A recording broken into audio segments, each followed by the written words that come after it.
l'environnement scientifique dans lequel je me situe, qui en fait me permet donc de travailler sur les effets bénéfiques de l'activité physique santé, qui correspond d'abord à ce que je fais dans le service. Dans le service aussi, on a des malades que l'on met à l'activité physique, donc il y a l'effet de l'activité physique sur la santé. Il y a les labos de recherche, il y a mon labo de recherche qui est l'UNH, mais il y a aussi le labo avec lequel je travaille beaucoup, qui est le laboratoire en STAPS. Il y a l'Observatoire national de l'activité physique et de la sédentarité, et il y a la toute nouvelle chaire en mouvement que l'on a créée, qui a un but aussi de favoriser la recherche et de rechercher des financements pour favoriser cette recherche.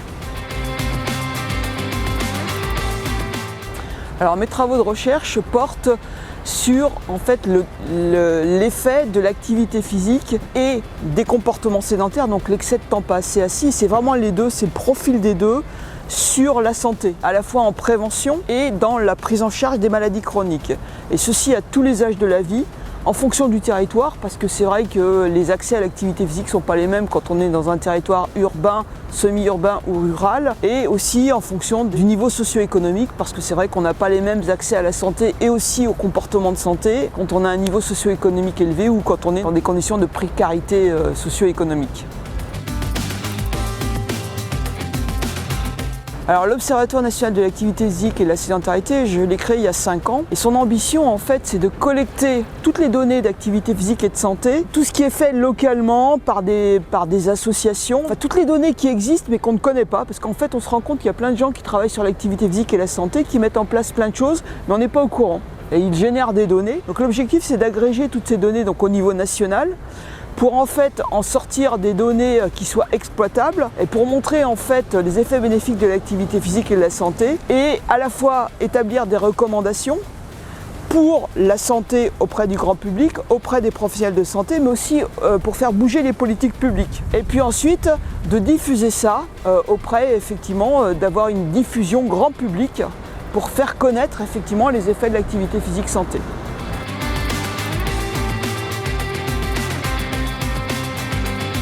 Un des projets sur lesquels je travaille, c'est sur l'effet des vélos bureaux. Le problème de l'école, c'est très bien l'école. L'école, on apprend plein de choses, mais on apprend aussi à rester assis. Et en fait, quand on mesure l'activité physique des enfants, on s'aperçoit actuellement qu'elle commence à s'effondrer à 7 ans. C'est-à-dire au moment où les enfants restent à l'école, enfin arrivent à l'école, arrivent en primaire, où là, ils ont un temps contraint passé assis. Ensuite, plus ils vont vieillir, plus leur temps d'activité physique va diminuer, et à l'inverse, on voit leur temps passé assis qui augmente. Et donc la question qu'on s'est posée, c'est comment diminuer ce temps passé assis à l'école tout en favorisant l'activité physique. Donc en fait, on a mis en place des vélos bureaux, c'est-à-dire en fait, pendant qu'ils sont sur leur bureau, les enfants pédalent en même temps, ils font de l'activité physique légère en même temps qu'ils travaillent. Et donc on a expérimenté ça à Vichy, dans 2 écoles. En fait, on a montré que cette activité qu'ils faisaient permettait d'améliorer l'activité physique des enfants, mais aussi améliorer leur performance cognitive, améliorer le climat de classe. C'est ce travail qu'on a mené, qu'on maintenant on va diffuser en fait à d'autres écoles. Et ce travail rentre dans un cadre beaucoup plus large qui est le City Lab. Le City Lab, donc c'est une action qui est menée au niveau du territoire de Vichy, au niveau de la communauté de Vichy, et qui a pour but de promouvoir l'activité physique à tous les âges, c'est-à-dire qu'il y a des travaux qui sont faits au niveau des écoles, exemple au niveau des enfants. Ludivine Paris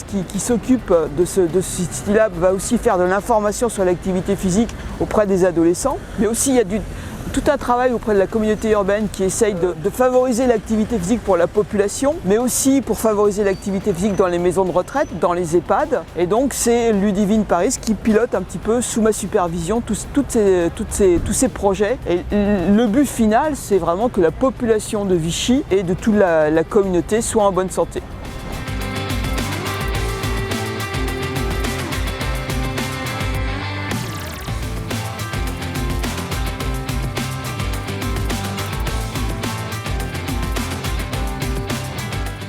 Concrètement, à Vichy, je suis amenée à être l'animatrice, la coordinatrice des actions mises en place par le City Lab. Et donc le City Lab, c'est une démarche sociétale et dynamique pour la santé de la population, donc notamment par l'activité physique et la sédentarité, puisque c'est mon expertise scientifique. Je pense que c'est pas tant dans l'article scientifique qu'on a l'habitude d'apporter nous en tant que chercheurs, c'est plus cette fois-ci sur le concret, puisqu'on se base sur la recherche scientifique et sur les résultats que l'on met en évidence pour finalement mettre en place concrètement des actions. Donc je pense que c'est plus ça l'apport que le CityLab à la communauté, c'est de finalement mettre en lumière et mettre en application ce que eux ils trouvent dans les laboratoires. Voilà, l'objectif, je l'ai dit, c'est de promouvoir la santé, donc par la pratique régulière d'une activité physique et aussi la lutte contre la sédentarité. Donc là, en tant que tel, il n'y a pas tout de suite, je dirais, un effet, puisque ça va se faire sur le long terme. Le CityLab, c'est une démarche de 3 ans. Et je pense qu'effectivement, à la fin des 3 ans, il y aura un réel impact au niveau de la santé, mais aussi au niveau des comportements. Potentiellement, les personnes auront un peu plus envie d'être actives au quotidien, être un peu moins incises, potentiellement à favoriser la mobilité active, etc. Donc pour l'instant, les résultats pour le citoyen, on ne le voit pas tout de suite, mais sur le long terme, forcément, cela va impacter l'état de santé.